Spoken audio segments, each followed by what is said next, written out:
Ketika itu, di suatu malam yang gelap gulita dan petir saling bergantian menghantam di sekitar pantai, angin kencang berhembus dari laut dengan gelombangnya yang besar menjaring terjangnya karang di tepi pantai.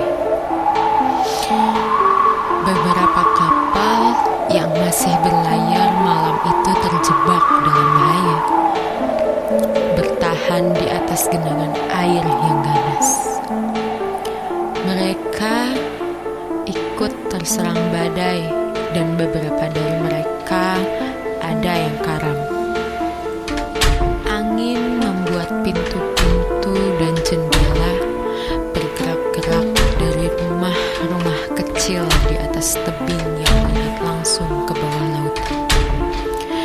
Dalam sebuah pondok kecil yang hangat, seorang wanita muda tengah memasak makan malam ketika dia memanggil suaminya. "Apakah kamu mendengar itu?" tanyanya. "Apa?" kata suaminya. "Saya rasa saya mendengar tangisan seorang bayi di luar sana." "Itu hanya suara angin," jawab suaminya. "Atau mungkin seekor anjing laut? Kadang suara mengejutkan dari anjing laut terdengar seperti suara tangisan bayi." "Tidak, saya tahu itu seorang bayi ketika saya mendengarnya," kata wanita itu. Suaminya menggelengkan kepala. "Bagaimana bisa?" katanya. "Apa yang seorang bayi dapat lakukan di luar pada malam seperti ini?" Keduanya lalu memandang keluar jendela, melihat petir yang saling menyambar. Keesokan paginya, pasangan suami istri ini berjalan di sepanjang pantai ketika mereka menemukan beberapa barang yang terdampar di tepinya. Barang-barang itu pasti dari sebuah kapal yang karam selama badai menerjang. Sang suami lalu menemukan sebuah buayan bayi di antara rongsokan itu. Dia mengangkatnya keluar dan membawa pulang ke rumah mereka. Badai memang menerjang sedikit, tapi benda itu masih baik dan tidak rusak. Bertahun-tahun setelah itu, wanita itu melahirkan beberapa orang anak, dan tiap dari mereka tidur dari buayan itu. Tapi ada sesuatu yang aneh tentang itu. Kapanpun ada badai, buayan bayi itu akan bergoyang dengan sendirinya. Seperti angin yang berhembus di luar, begitu pula buayan itu maju dan mundur.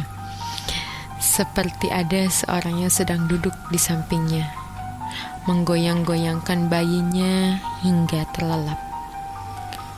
Suatu hari, saudari istri ini datang berkunjung dan keluarga itu berkumpul di dapurnya untuk makan malam. Sementara sedang makan, saudari ini tak sengaja menengok ke dalam ruang tamu. "Siapa wanita yang menggoyang-goyangkan buayan itu?" tanyanya setengah terkejut. Ayah dan ibu ini saling bertatap-tatapan dan mengatakan, "Wanita apa? Tidak ada wanita. Buayan itu memang suka bergoyang dengan sendirinya." "Ada seorang wanita di sana," kata saudarinya. "Dia berambut hitam yang panjang, wajahnya pucat, dan dia terlihat sangat sedih. Dia hanya duduk di samping buayan itu di sana, mengayunkan bayimu."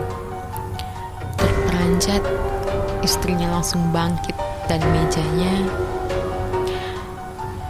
Istrinya langsung bangkit dari mejanya dan berlari secepatnya menuju buaya tersebut. Dia mengangkat bayinya dan menggendongnya dengan lengan yang gemetar. Pada malam itu juga, suaminya mengambil buayan itu keluar dan memotongnya menjadi bagian-bagian kecil dengan sebuah kapak. Dia mengumpulkan semua kayu-kayu itu dan melemparkannya ke dalam perapian, menyalakan korek api, dan ketika kobaran api mulai memakan potongan-potongan itu dan kayunya mulai terbakar, mereka bisa mendengar tangisan pilu seorang bayi yang membangkitkan